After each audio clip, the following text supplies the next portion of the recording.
Hello दोस्तों, स्वागत है आपका आपके अपने यूट्यूब चैनल स्टडी विद एजे में।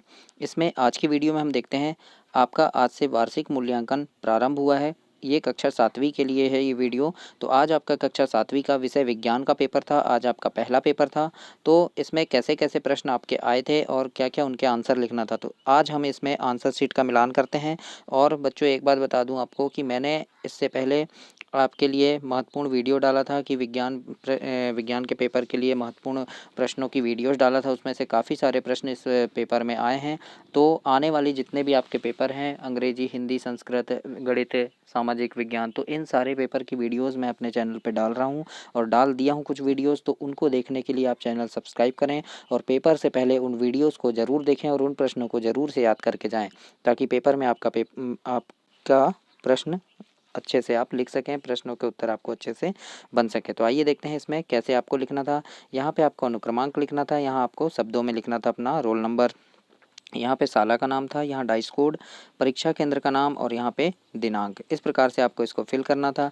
इसके आगे हम देखते हैं यहाँ से आपके प्रश्न उत्तर थे। तो देखिए, सबसे पहला लिखा है वायुमंडल से मुख्यतः जिस भाग द्वारा पादप कार्बन डाइऑक्साइड प्राप्त करते हैं वह क्या है। तो उसका सही आंसर होगा बच्चों पत्तियाँ। डी नंबर आपका इसमें सही आंसर है, पत्तियाँ आपको इसमें लिखना था। अगला प्रश्न है आपका, क्षुद्रांत की आंतरिक भित्ति पर उंगली के समान अनेक प्रवर्धन होते हैं जो क्या कहलाते हैं आपके। तो ये दीर्घ रोम कहलाते हैं। बी नंबर इसका सही आंसर था, दीर्घ रोम। अगला प्रश्न है आपका, मानव शरीर का सामान्य ताप कितने डिग्री सेल्सियस होता है। तो इसका सही आंसर होगा आपका 37 अंश सेल्सियस सामान्य ताप होता है, ए नंबर। अगला प्रश्न है, निम्न में से कौन से परिवर्तन में पदार्थ अपनी मूल अवस्था को प्राप्त कर सकता है। तो इसका सही आंसर है आपका बी नंबर का, बर्फ का पिघलना। इसमें जो पदार्थ है वो आप अपनी मूल अवस्था यानी बर्फ जब पिघल जाएगा तो उसको हम फिर से बर्फ बना सकते हैं। लेकिन भोजन का पचना नहीं होगा, लकड़ी जलने के बाद राख बन जाएगी तो फिर से लकड़ी नहीं बन सकती है। लोहे में जंग लग गया तो फिर से सही अच्छा लोहा नहीं बन पाएगा, है ना। इसलिए बर्फ का पिघलना इसमें सही आंसर होगा। तो बच्चों, चैनल को सब्सक्राइब करना, ताकि जितने भी अभी पेपर होने वाले हैं उनकी मैं वीडियोज़ इसमें डाला हूँ चैनल में, वो आपको मिल सके। इसके लिए चैनल को ज़रूर से सब्सक्राइब करना, ताकि और उन प्रश्नों को आप पेपर के पहले ज़रूर से पढ़कर जाइएगा। इसमें देखते हैं अब, पंखयुक्त बीज किस पौधे में पाए जाते हैं। तो इसका सही आंसर होगा आपका सहजन।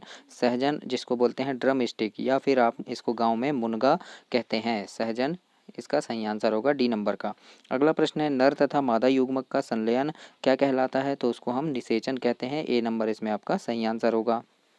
अगला प्रश्न था इसमें आपका 7वां नंबर का, निम्न में से कौन सा संबंध सही है। तो यहाँ पे देखिए दिया है चाल बराबर दूरी गुणा समय, तो ये गलत है ना, ये भी गलत है। इसमें बी नंबर आपका सही हो जाएगा, चाल बराबर होता है दूरी बटे समय। तो आपका बी नंबर इसमें सही आंसर है।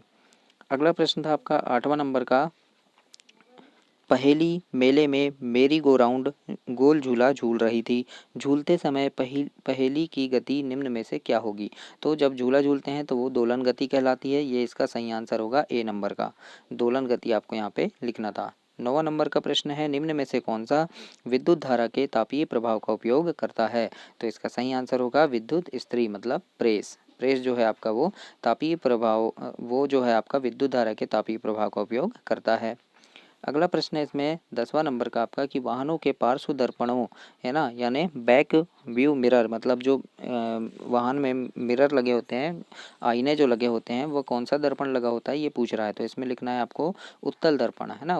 वाहनों के जो मिरर रहते हैं उनमें उत्तल दर्पण का उपयोग किया जाता है। तो ए नंबर इसमें आपका सही आंसर होगा।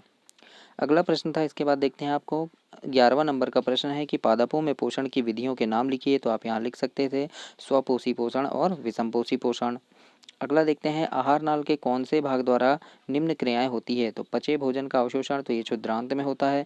भोजन को चबाना, तो ये मुख में होता है दांतों के द्वारा। और जीवाणु नष्ट करना, ये आमाशय में होता है। तो इस प्रकार से आपको प्रश्न नंबर 12 का आंसर लिखना था। अगला प्रश्न है बच्चों इसमें, कि गर्मियों में सफ़ेद या हल्के रंग के वस्त्र और सर्दियों में गहरे रंग के वस्त्र पहनना आरामदायक होता है, क्यों। इसका कारण लिखना है। तो ये भी प्रश्न मैंने अपनी वीडियो में बताया था कि काफ़ी ज़्यादा महत्वपूर्ण होगा आपके लिए, तो ये देखो ये आ गया है। तो ऐसे बहुत सारे प्रश्न हैं जो कि मैं आपको बताया था और वो प्रश्न इस पेपर में आए हैं। और आने वाले जितने पेपर हैं सारे पेपर की वीडियोज़ मैं चैनल पर डाला हूँ, तो उनको देखने के लिए आप चैनल सब्सक्राइब करें, अपने दोस्तों तक भी इसे शेयर करें। आइए देखते हैं, इसका उत्तर है कि गर्मियों में हल्के रंग के वस्त्र अधिक आरामदायक लगते हैं, जबकि गहरे वस्त्र जो होते हैं अधिक ऊष्मा अवशोषित करते हैं। इसलिए हम सर्दियों में गहरे रंग के वस्त्र पहनना हमें आरामदायक लगता है। इस प्रकार से आपको 13 नंबर का उत्तर लिखना था। अगला है बच्चों इसमें कि कॉपर सल्फेट विलयन में लोहे की कील डालने पर विलयन का रंग हरा क्यों हो जाता है? तो इसके उत्तर में लिखेंगे कि लोहा कॉपर सल्फेट की अपेक्षा अधिक सक्रिय धातु है, इसीलिए लोहे की कील डालने पर विलयन का रंग हरा हो जाता है। प्रश्न नंबर 15 था कि श्वेत रक्त कणिकाओं को सैनिक क्यों कहते हैं? तो इसके उत्तर में लिखेंगे श्वेत रक्त कणिकाएं शरीर की रक्षक है, ये प्रतिरक्षियों का निर्माण करती है। जब शरीर में कोई रोग फैलता है तो ये कणिकाएं रोगाणुओं का भक्षण कर लेती हैं। इस प्रकार से इसका आंसर हम लिख सकते हैं। अगला प्रश्न है आपका कि रक्त के घटकों के नाम लिखिए। तो इसके नाम लिख सकते हैं जैसे प्लाज्मा है, फिर श्वेत रक्त कणिकाएं मतलब जिसको वाइट ब्लड सेल्स बोलते हैं, फिर प्लेटलेट्स है, फिर आरबीसी यानी रेड ब्लड सेल्स, लाल रक्त कणिकाएं। तो इस प्रकार से आप नाम लिख सकते थे। अगला प्रश्न है बच्चों यहाँ पे बीज का प्रकीर्णन किनके द्वारा होता है?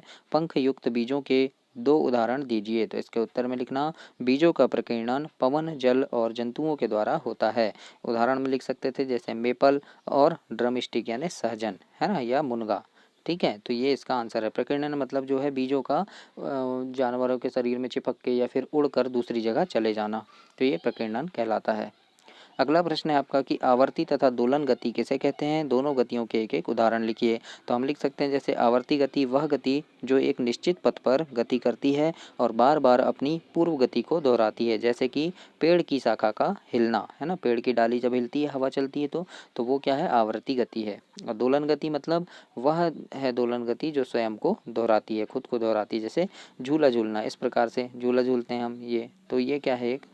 ये है दोलन गति। या फिर घड़ी में जो पेंडुलम लगा रहता है दोलन, उसका घूमना। अगला प्रश्न है यहाँ पे आपका कि विद्युत परिपथ के लिए निम्नलिखित अवयव को निरूपित करने वाले प्रतीक बनाना है। जैसे संयोजी तार, तो संयोजी तार एकदम ऐसा सीधा रहता है।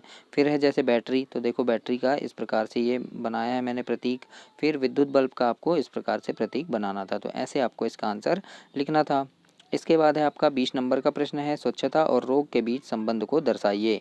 तो इसके उत्तर में लिख सकते थे हम कि रोग फैलने का मुख्य कारण गंदगी है। यदि हम स्वच्छता का ध्यान रखें तो गंदगी नहीं फैलेगी और हम रोगग्रस्त नहीं होंगे। इस प्रकार से हम 20 नंबर के प्रश्न का उत्तर लिख सकते थे। इसके बाद आपका अगला प्रश्न है, इसके बाद 21 से 24 रहेगा आपका दीर्घोत्तरी है, थोड़ा बड़ा प्रश्न लिखना है। तो समझाइए ऐसा क्यों होता है कि जब आप अति अम्लता से पीड़ित होते हैं तो प्रति अम्ल की गोली लेते हैं? ऐसा क्यों होता है? तो हम यहाँ लिख सकते हैं कि हम प्रति अम्ल की गोली इसलिए लेते हैं क्योंकि यह गोली क्षारक होने के कारण अधिक अम्ल के प्रभाव को उदासीन कर देती है ना। तो इसलिए हम क्या लेते हैं यहाँ पे कि प्रति अम्ल की गोली लेते हैं। इस प्रकार से इसका आंसर आपको लिखना था। इसके बाद ख नंबर में दिया है आपका कि कारखाने के अपशिष्ट को जलाशयों में बहाने से पहले उसे उदासीन किया जाता है, ऐसा क्यों? तो ये प्रश्न भी मैंने आपको बताया था कि इम्पोर्टेंट है और देखियो इस पेपर में आ गया है। तो ऐसे काफ़ी सारे प्रश्न हैं बच्चों, इसलिए आने वाले जितने भी पेपर हैं उनके लिए मेरे चैनल पे वीडियोज़ डली है, तो उनको आप ज़रूर देख कर जाइएगा पेपर से पहले। इसके बाद देखते हैं, देखो क्यों, इसका उत्तर क्या हो जाएगा? क्योंकि अपशिष्ट में अम्लीय पदार्थ मिला होता है जो जल में मिलकर उसे अम्लीय बना देता है, जिस कारण जलीय जीवों के जीवन पर बुरा प्रभाव पड़ता है, या जलीय जीव जो हैं वो मर जाते हैं। इसलिए क्या होता है, जो कारखानों के अपशिष्ट हैं उनको जलाशय में बहाने से पहले उदासीन किया जाता है। 22 नंबर का प्रश्न है वायवीय और अवायवीय श्वसन के बीच समानताएं और अंतर लिखिए। तो हम लिख सकते हैं इसमें कि दोनों प्रकार के श्वसन में ऊर्जा उत्पन्न होती है, और इसके बाद दूसरा लिख सकते हैं कि दोनों प्रकार के श्वसन में कार्बन डाइऑक्साइड उत्पन्न होती है। इस प्रकार से हम इनके बीच समानताएं और अंतर दोनों लिख सकते हैं। अगला प्रश्न था बच्चों आपका 23 नंबर का कि परावर्तन से आप क्या समझते हैं? परावर्तन के नियम बताइए। तो इसके उत्तर में लिख सकते हैं जब कोई प्रकाश किरण किसी माध्यम में आकर वापस उसी माध्यम में लौट जाती है, तो ये क्या कहलाता है? परावर्तन कहलाता है। और नियम लिख सकते थे कि आपतित किरण, परावर्तित किरण और अभिलंब ये समान होते हैं। और दूसरा लिख सकते थे आपतन कोण परावर्तन कोण के बराबर होता है। इस प्रकार से आपको 23 नंबर का उत्तर लिखना था। 24 नंबर में दिया है आपका कि वनों से होने वाले लाभ को समझाइए।